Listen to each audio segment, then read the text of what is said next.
welcome to this episode of our Advisory Advantage podcast. I'm MC Carter, founder of Practice Paradox, a digital marketing agency specifically for accountants and business advisors. And today, as usual, I'm ably aided and abetted by my good friend across the ditch. Thanks, MC. Richard Francis, CEO of Spotlight Reporting, cloud accountant for 20 mumble years. But straight on to introducing our guest. I jokingly call him the godfather of American accounting, although he doesn't correct me. He's been around the traps for a while, Mr. Doug Sleeter. Doug has a rich and varied background in the accounting industry, actually globally, although based in California and Hawaii, where he is right now, part of the year. But founder of Sleeter and just essentially one of those people that has really been at the coalface of the accounting industry for the last couple of decades. So welcome, Doug. Thanks to have me here. It's good to see you. I get to see your bright face from New Zealand. It's great to be here.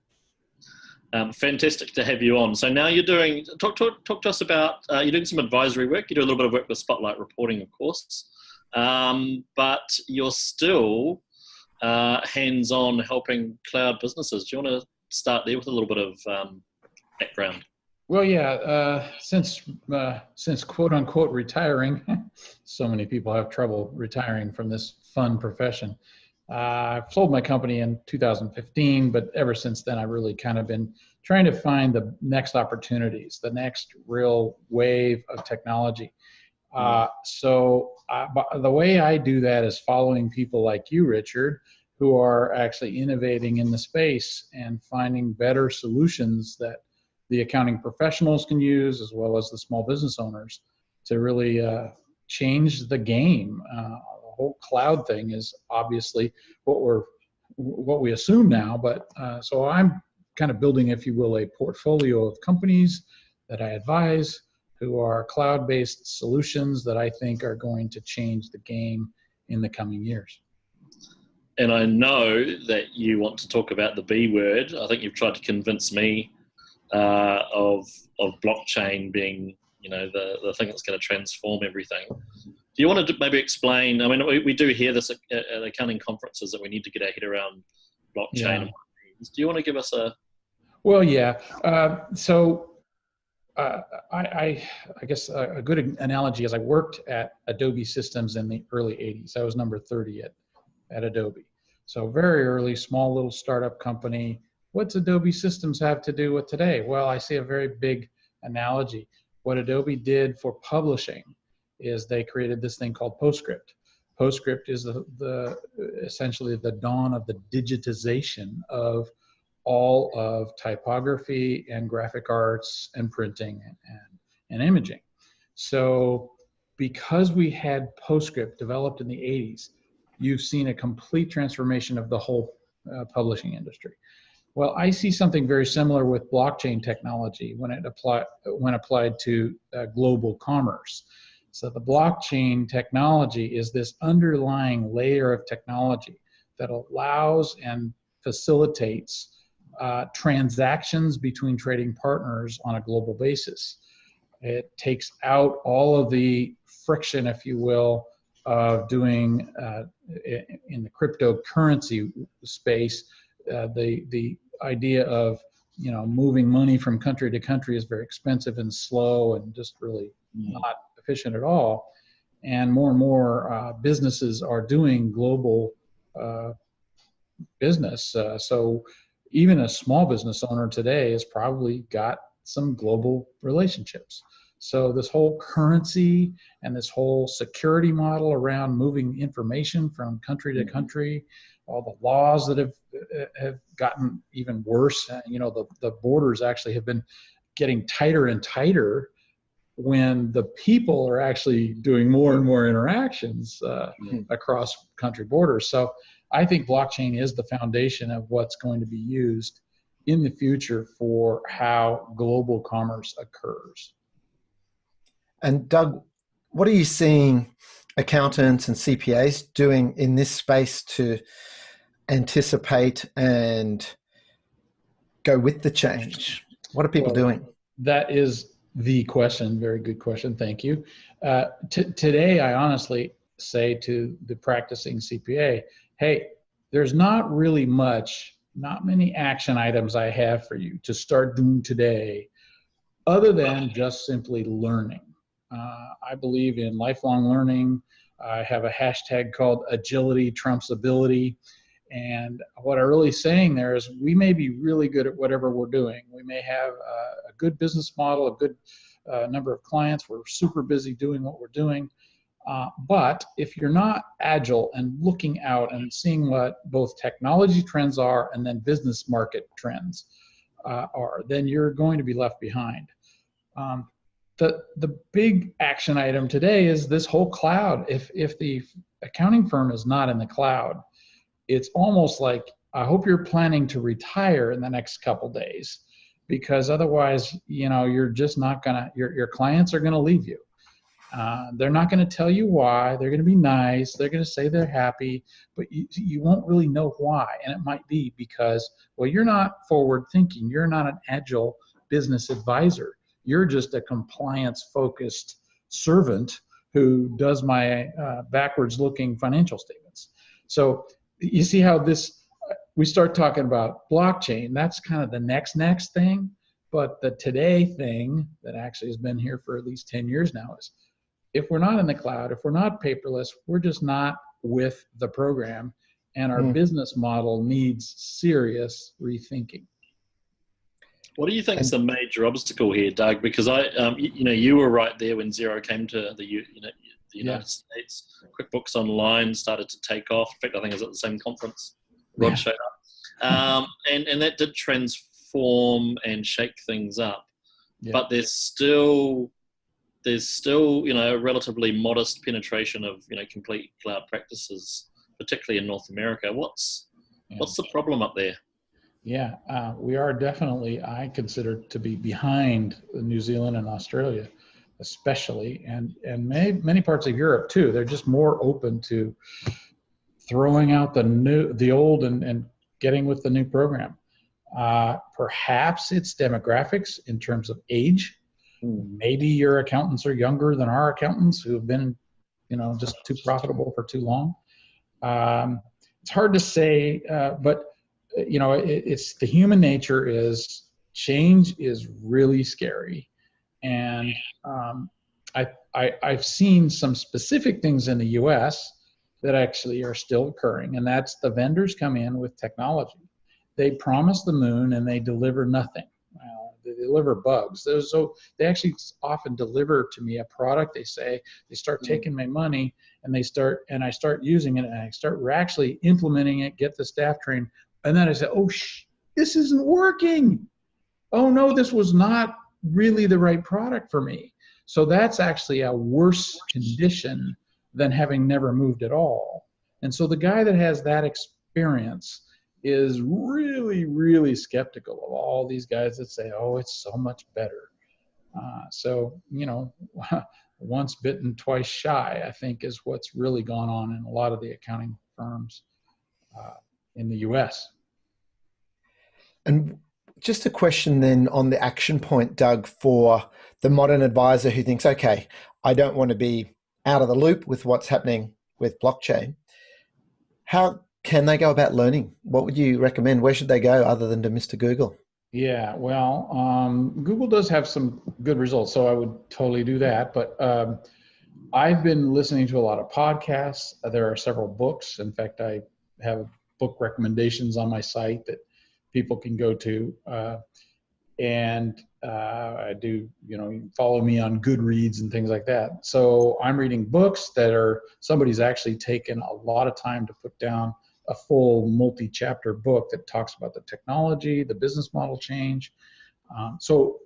Where should you go? I guess the quick answer is books, podcasts, conferences on blockchain, and just know that blockchain is the underlying technology. Cryptocurrency, the Bitcoin type things, and all the different digital currencies out there. Those are technologies that live on top of blockchain technology. So the two are, I guess, related but separate in the sense that you can do things with blockchain that have nothing to do with Bitcoin. It's the underlying security model, if you will, and database technology that blockchain represents. And that is where I want the accountants to begin to school themselves, understand how it's so much more secure than anything we've ever seen. And it's almost like the internet needs to be erased and rewritten with blockchain-based technology that helps us get correct information into the internet, as opposed to all the garbage that we have to weed through today. So outside of the cryptocurrency space, which has obviously attracted a lot of speculators, and it's the get rich quick area for a lot of people around crypto. So it's obviously great to make that distinction that blockchain is the enabling technology. What are the other areas outside of the currency that you see it playing out and affecting small and medium-sized businesses and their CPA accounting advisors? Right. Well, so I envision a world, and this is pretty far out still, but I envision a world where we're actually going to have just a single set of books. It's not going to be your accounting system and my accounting system, and your bookkeeper and my bookkeeper, and transactions going into my system, and the same transactions going into your system, but the opposite of the debits and credits. I think in the future, we're going to have a single place where the data exists in a secure global ledger, and that would be this blockchain ledger. And then once we get there, we will have nothing gets put into the database that isn't absolutely accurate and, if you will, audited before it gets written to the database. And once we then trust all the data in this global ledger, then we really can get to advisory and getting out of the whole job of accountants doing transactions, and instead building. It's not like we won't have software locally or in our own cloud that is our records, if you will.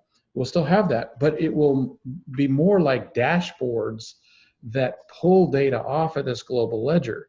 So something like Spotlight reporting comes along, and it's got this dashboard technology that will just tie into this global ledger, as opposed to worrying about, well, is it QuickBooks? Is it Xero? Is it, MYOB? What's the accounting system this coming Save us a lot of headaches. It sure would, wouldn't it? Of course, I'm painting a nirvana that who knows. I mean, I want that to come true, but I also understand that if it did come true, it'd be super scary in a different way. So it's very much a vision of the future, and I hope we all live to see that. If just dialing back slightly to the reality of the accountant in the trenches, dealing with the IRS, dealing with pesky clients. Yep. Clouds come along, the adoption of Xero, QBO, etc. is quite high now, but still lots of room to go. What's the, you've talked about what we should have on our radar and what we should be learning about. What do you think's the one thing that accounting firms right now should be actioning as a 2018-19 must get? Okay. Sort of the one thing, of course, depends on where they currently are on the path. So like if they're using paper and writing checks and sending them in the mail, boy, that's the first. If you're not paperless, you don't even get to square one. So well, they should retire right now, those ones, shouldn't they? Those ones really. But I do understand why and that they're still using paper. It's so embedded in all of their systems and things. So getting paperless, but I've been saying that for 15 years. So it's kind of frustrating, and I feel like I'm not delivering any new information here. Yeah. But let's get paperless. Okay, then the database itself, if it's on your local hard drive, well, you need to completely focus on whether you really believe that's more secure or, in fact, way less secure. And I would submit way less secure. So getting it off your local hard drives, then you say, oh, but it's on my server, it's backed up, it's blah, blah, blah. Yeah, but still, local area networks and servers are just really not cutting it anymore. They're not accessible from anytime, anywhere. The likelihood of hard drive crashes, you're just really... Yeah. Sorry to interrupt, Doug, but I think that's a huge point. We see a lot of big firms, even down here, where they've still got their own kind of server farm out the back, which isn't backed up as regularly as, say, AWS or Azure. Or are you seeing a movement, though? You've been talking about this for a few years as well. A movement to, either private or public cloud type data use. Because I know security is a huge issue, albeit often a misunderstood issue. Yeah, well, repeat what you meant about security again. Well, just we've had GDPR.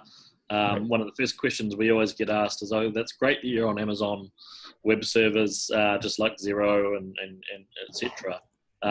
But we want to step you through a 100-page checklist of questions." So the big firms always do that. We're very good at answering those now, and I don't think they realise the investment that cloud companies are making in encryption and other levels of security. But I think it's still a stumbling block mentally for some accounting firms. Would that? Yeah, totally. So it's the mental stumbling block on, why is my server in my back room that I can sit and look at and guarantee nobody's getting at? Why is that less secure than AWS, which I don't even know where the data is?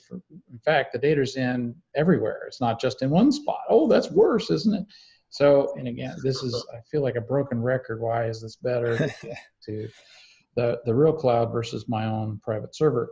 But I will say that, but still, it's still not very secure, even when it is at AWS, because where we are today, we're still relying on passwords, and those passwords are authenticated with, maybe there's dual authentications and things, but still they want your mother's maiden name and your childhood friend and your teacher's name, and they want all this information from us. Well, wait a minute, I keep giving up more and more and more of my personal information in order to just simply log into somebody's site. This really bothers me. It's not sustainable. What we need this is why I think blockchain is going to finally, it's going to dawn on people. Blockchain, where we're really getting, public key, private key encryption from point to point, and it's way more safe than just giving up your childhood pet's name. Do you think with the sorry, Richard, do you think, Doug, with the going paperless, because I'm like you, it's like, wow, people are still kind of dealing with that issue of paperless. I've been running my businesses paperlessly since 2001, and I'm always flabbergasted where I see in someone's email signature, "Please consider the environment before printing this email." I just think, who's printing emails? Yeah. But my question for you is, what portion do you think is a mindset shift versus a skill gap that people don't go paperless? For example, old school people that still print out everything because they want to do annotations on it. They want to write on it and do reviews versus, well, that makes sense. And actually, speaking of Adobe, various technologies to annotate on screen. Yeah. So how much is mindset? How much is skill gap, do you think? Well, okay. So on the one example of I still would print out like a long contract or whatever that's multi-pages, and I just want to go eat, and I want to go, and so there are uses for printing. But to your point, what's mindset versus skill gap, I think, it's back to demographics. If it's the old guys like me, it's skill gap. If it's the young people that haven't done it, that haven't gone paperless or whatever, that's just a mindset. There's I don't know what to say to those people if they haven't seen the benefits. After all, if you're under 40, you grew up with a computer as a 2-year-old. So you don't really know a world without computers and digital and typewriter keyboards and things. So if you're not being the under 40 crowd and you're not digital, I don't know. I think this is an education problem. I don't know. It's a cultural problem. What is it? I don't know. Yeah. Just circling back a little bit to obviously, paperless moving to cloud, as MC alluded to, is kind of a 2001. It's a noughties challenge, really. Now that we're most of the way through the next decade, we've heard a lot about AI. It's going to replace accounting. And obviously advisory is, with compliance being arguably a sunset strategy, advisory coming in is pretty key. What are your thoughts on kind of the overlap between AI and advisory and where we're heading? Because there's always pretty exciting announcements from. Yeah, great. Yeah, that is the buzzword of the day: AI and machine learning and blah blah. Okay, so where I come down on these things is I am very concerned about where we have been in the last 30 years of computing, and that is we have got all this data that has been somehow created and stored in hard drives and the internet all over the place. But there hasn't ever been any way to validate the data that we've got stored. So when I say, if we want to get to an AI kind of thing, well, AI is artificial intelligence, which is the artificial computer is going to look at lots of data. Big data, right? So they call it, the big buzzword of big data. Well, my problem is if big data is the requirement for AI and machine learning, because in big data sets, you can see huge trends and you can really conclude a lot of things. My issue is, but what we have is big bad data. In so many cases where I've looked at little data, meaning somebody's general ledger in their company, I have seen the biggest bunches of garbage you can possibly imagine. In fact, that's what all the Sleeter group members make a living doing, is cleaning up people's messes. And accounting firms all over the world, they are cleaning up messes. So that before I get to spotlight reporting, which is aggregating all of my great data, I have to make sure that underlying data is accurate, so that when I'm seeing a dashboard view of something, I can believe it. But isn't that the power of accountant verified data? And I'm not for a moment suggesting that just because a disparate bunch of accountants have tidied up the messes that they've done it necessarily in the right way. But if you think of the scale of your Xeros and your QuickBookses and the fact that they're then running their own machine learning over various transactions and how things are treated, aren't we heading to, and of course then Spotlight takes that data as well. Aren't we heading towards somewhere though where the data set is not only big data but quite compelling data, and we should be using it? Yeah. So very good point. I mean, when you're able to see 1,000 businesses code the same credit card transaction from the same vendor to the same account code. Okay, now we've got something we can automate, right? So there's a lot of progress being made on automating the data capture, and therefore improving the data quality. But I still am worried about things like, credit reporting agencies that just pull at random points in time the AR records of all these companies out there. And that's how they can conclude what your credit score is. And my question is, did the credit agency pull the correct data, or was it out of date when they pulled it? These are problems that I just still believe are there, and we have to address. I think we've found that a little bit with benchmarking, haven't we? We get benchmarking raised a lot at Spotlight, and when are we doing benchmarking and all of that? And of course, we're waiting for the wonderful people at Xero and Intuit to open up all of their massive data sets to us where we can benchmark by industry type. But we're actually close to having a de minimis ourselves. But of course, what you really need is a proper standard deviation for the information to be correct. And I think that is going to add some powerful data sets to the accounting industry going forward. But if you're thinking of those accounting firms out there who are just pretty early on the journey with these cloud giants, so they're not even thinking about some of the stuff that we would like them to think about. What's a good starting point? What would Doug Sleeter, from all of his experience, say to that firm? And they've gone past paperless. They're playing with QuickBooks. They're playing with Xero. because they have to change, don't they? I'm not saying compliance is dying or dead. Lots of people making a lot of money and playing golf off the back of compliance.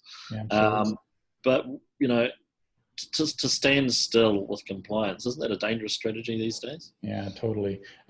So where I look to is the compliance department. Let me just say, in a typical firm, the compliance department is the bookkeeping group, and that's where it's basically the funnel, if you will, for their tax department as well, because they're out there helping the small business capture that data, get it correct, blah, blah, blah. The more they can make that machine work more and more efficiently, the better. So the question, though, is do they continue to expand staffing and more data entry people? Or maybe they should be looking at, there's a company I'm involved with here in the States called BotKeeper. And what they're doing is they're automating the back end, the data capture and turning data into transactional without any human, but with a human checking at the end of the day. The HubDoc is doing this, Receipt Bank is doing this. So a lot of these companies are beginning to really put their minds towards innovating on the capture and transactional entry. Okay, so that scares a lot of the bookkeeping type people out there because that's their skill set. That's what they make a living doing. So they should be scared, but if they're smart, they will say, okay, but that makes huge opportunity. If I can take some of the tools, the companies that are innovating those tools, make them my back office, I'm still in front of the client. You get closer and closer to clients and less in front of the keyboard. You're just going to make more money. That's one of my pet topics, Doug, is that the profession, one of the shifts that faces it is to start attracting people who love the FaceTime and, shift the bias of communication style in the profession to being people that have good communication skills, at least moderate levels of assertiveness so that they can have those trusted authority type relationships with their clients to give the commentary and the insights and the accountability around the data, because data increasingly being automated. What's your view on that concept of the profession needing to attract more people if it's to, retain its relevance around advisory? Yeah. Well, we did a survey back in 14, I think was the last, maybe with 15 we updated it. And it was, I called it what SMBs want. So, what do they really want from us? And one of the questions I posed to the accountants, I said, have you even asked your clients what they want from you? Just pause on that. I bet they don't. They figure they know what their job is, and that it's an obvious, I do your taxes, I do your financial statements, and game or end of story, right? But wait, we asked them. We started asking the SBA, what do you want from your accountant? So something like 68% of the SMBs said they would switch accountants if the new guy was giving proactive strategic advice, whereas the old guy wouldn't do that, was just simply doing the job. Proactive strategic advice. That doesn't sound like an accountant to me, but who better to do proactive strategic advisory than your most trusted advisor, your accountant? So all we got to do is ask them what they want, or maybe learn from my study and say, hey, yeah, I can do that. Of course, back to what you just started with the question, is a people skill in the sense of being proactive, being advisory, having the guts to say, hey, Mr. CEO, I see some trends, and I think we should maybe talk about how can we increase margins? How can we do a better marketing job? I mean, you can actually start to see trends across your clients where they could do so much better. And there's another thing, sorry to keep going on this, but we get to see hundreds of clients and how they run their businesses and how their business models work. And just simply by being in a profession, it's very unique for us. We get to see how all the different businesses work. So we can see how, and maybe it's a different industry, how what they're doing is really working and could apply to your client in this other industry. And if you would just look and notice and begin to use what you know to help each of the different industries succeed even more. Absolutely. And building on that point about proactive strategic advice, Doug, when we've surveyed the clients of accounting firms over the years that are small and medium-sized business owners, the same concept put in kind of their words are phrases like, I just want to know that there's someone other than me thinking about my business. And the other word is, suggestions. We just want someone to make suggestions or to pose those important questions. Yep. It's just so valuable. So what do you think is holding back CPA firms and, accounting advisory firms from doing more of that? It's probably back to your initial question, is the people issue. It's like, what is the personality type that goes into the accounting profession? They're analytical. They're probably shy. Typically, they like numbers, but they don't like really, eye-to-eye contact. And so, I suppose that's the main thing in the way. So the question is, can you teach these skills to analytical types to become more people types? And I guess that can be a rhetorical question because each person has to ask themselves, can I go there? I just want to say to that introvert who might be listening, you know what? Isn't it obvious to you that with what you have so much that somebody else wants? And by not going out and helping and proactively helping them, you're holding back on what you could become. And think about how much money you're making and how much more you could make by expanding into these other areas. I think that's a great challenge, Doug, to provide to leadership as well, because my spin on that is, you're both absolutely correct. And we actually used to survey when I was in practice, and we've done that with Spotlight too.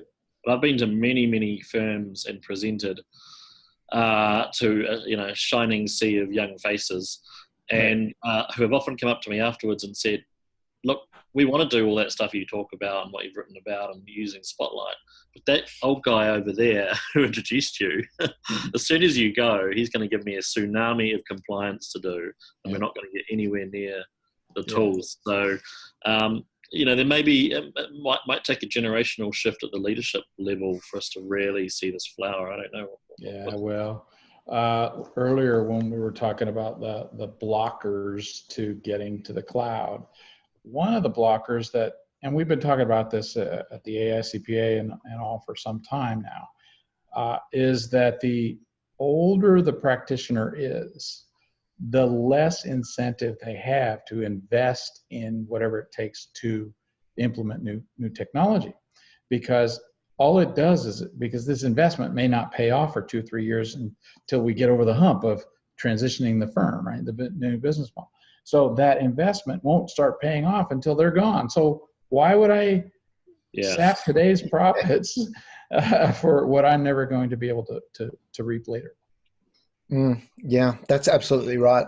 At Paradox, we tend to work with either younger firms that are starting up, or the frustrated partner who's broken away, that just couldn't get the others to change. We call those guys breakout Benny.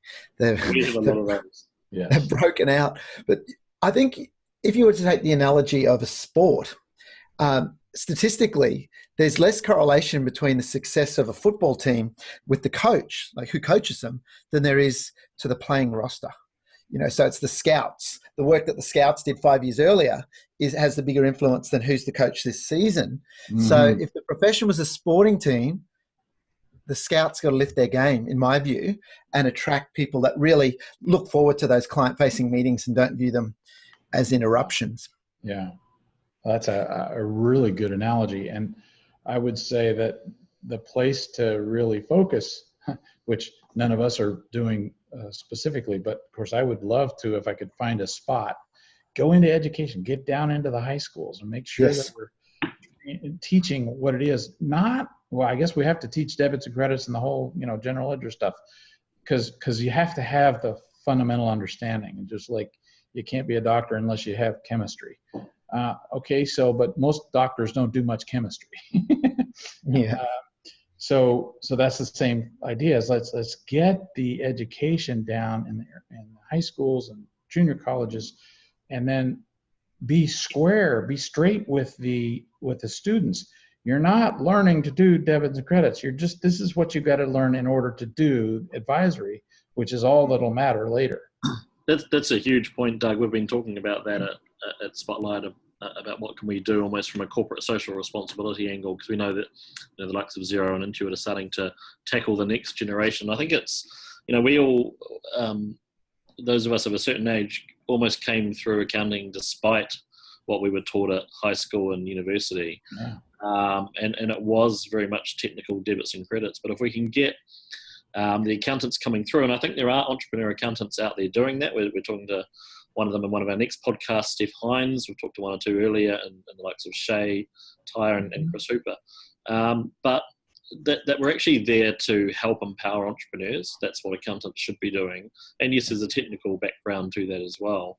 But, that coming back to your proactive strategic advice, if we can set that as a default position for all of the 20-somethings coming out of the universities, or even prior to that, what a profound profession we're going to have. Yeah. When we're in our rocking chairs. And the other thing I would say I think you're right there, and just the skills that they have to make sure they're getting in schools, writing, make sure they can really write and communicate well, because presenting and speaking as well, all forms of communication. Yeah, it's really a communication business. How can you be trusted if you don't communicate well? And the written is the first way, because I feel like that's the way you begin to get on somebody's schedule. You're probably doing some sort of email writing and things, but certainly presenting and absolutely evangelizing. That's what I'm inspired when I see firms like one of our members. Typically we deal with 1 and 2 partner firms, but this firm, they've got about 60 team members, 60 staff members, and 2/3 of them are under the age of 25, 26. And I said, wow, don't see that every day. And what they're doing is that they're doing a circuit breaker on the typical recruiting approach, which is let's look at the available candidate pool out of university.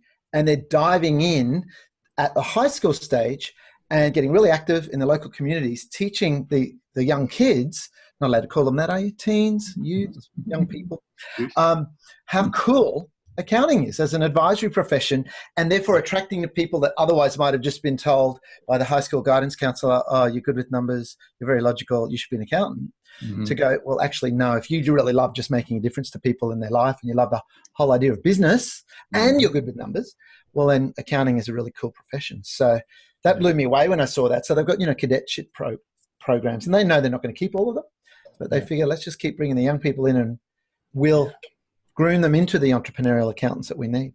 So can we challenge our listeners to also be part of that change, to make sure that they're empowering the young staff coming through? They're getting I was going to say media training, but they're getting communication training, taught how to present. I know one thing I'm really pushing is a lot of our team to, anyone at Spotlight to be able to stand up at a conference and speak. So I think we, as a profession, we need to expect that out of our graduates. But I think the good thing here is the graduates I'm seeing, some of whom spin off and start their own firms because of their frustrations of where they are in the more traditional firms, they're expecting more. They expect to have a career of interest. They want to get out of bed in the morning and do useful things. They're young and confident, so they want to advise people twice their age on how to run their businesses. We all know that that's coming and happening. But isn't that great? And shouldn't we challenge the rest of the profession to do this? Absolutely. I think these are the things that we've got to care about enough to actually be proactive as the seniors, if you will, in the profession. We got to help the juniors and the sophomores in the profession, and then have them pay it forward to their downline as well, because you cannot be in this profession alone. you really have to have people around you that are, you know, from the marketing to the doing to the advising. It's a bigger thing. We'll know when we've won, won't we, when the school counsellor tells the most charismatic kid that you should be an accountant. Yeah. Well, do you think, I don't know, I'm not sure I believe this, but do you think maybe we need to change the name from accountant to something different? Because maybe that's tainted in these It's kids. very limiting, isn't it? But I we agree. talk advisor and... Yeah. I think we need to reframe it. A Friday or two ago, I did one of my Facebook live streams on Friday Beer Storming about, is it a good or a bad thing, that term accountant? You know, on one hand, everyone needs an accountant. It's a good thing. People got a pigeonhole for it. It's cool. But with that pigeonhole comes constraints. Oh, you must just do that compliance and tax piece. So it's a double-edged sword. But I agree that it needs to be reframed somehow, meaning come up with a phrase that people get that you're an accountant, but you're a new breed, a new type of accountant, so they can see the link, but hey, you're new and different somehow. When we started our own practice in 2001, when we came back from the UK, we deliberately did not call ourselves chartered accountants, which was rare, and people thought we were mad because it was such an important designation. And of course, we let the cat out of the bag along the line, but we didn't want to be pigeonholed as accountants only, because it's accountants full stop, not ... which is what it should be. Yeah.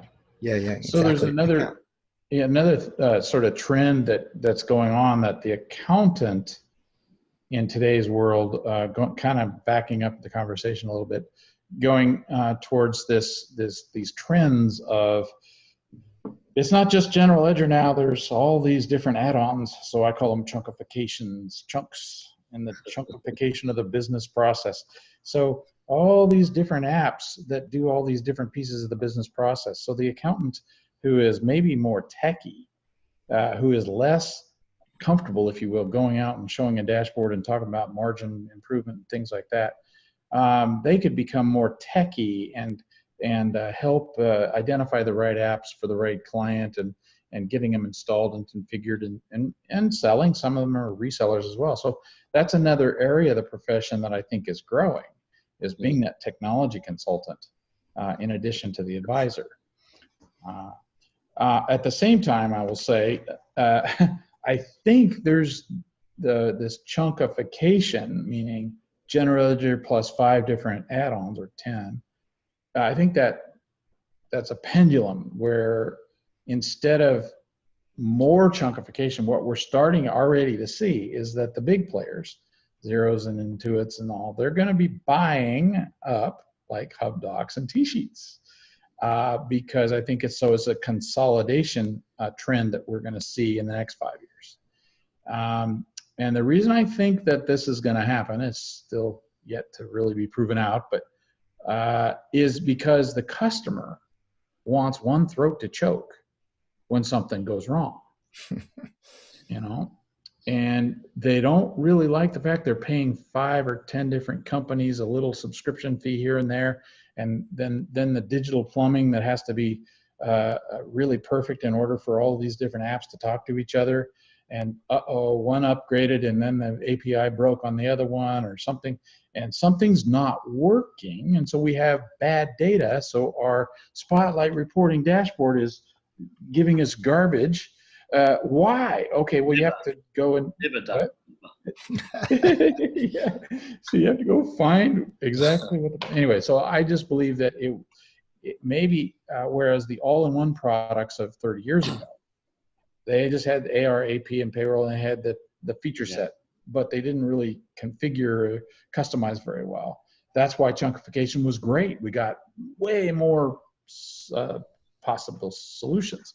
But now, if we could consolidate them into products that are suites, if you will, I think that's where we're going to see a lot more. I think there's consolidation happening, you're right, because it did become too fragmented. But I think integration is really probably the because we have some really good specialist tools, and the more they talk to each other seamlessly, I think we'll get there. But anyway, that's an interesting thing. We've had some great segues in the conversation. Yeah. I do know that we are running out of time. The producer's in my ear saying we need to do a wrap question. You want me to do that, MC, or are you going to jump in? You can feel free, or I'm happy to do it. You go, mate. So, Doug, to those listening now, people listening to this podcast are by nature progressive accountants, CPAs. What would you say? What's your piece of advice? What action can someone take this week to do more advisory work with their clients? What should they start doing differently? I would say ask those questions that I posed earlier. Go to each client, ask them what types of services. Get in touch with what it is you do today as a firm, and how well does that match what your clients want from you. This is not something that anybody is ever doing or done, I'm sure. It's scary as heck. Okay, but and you got to phrase the questions well. But it may be the first time you ever have that kind of conversation with your client, and I think it'll pay huge dividends down the road. Great advice. Thanks, Doug.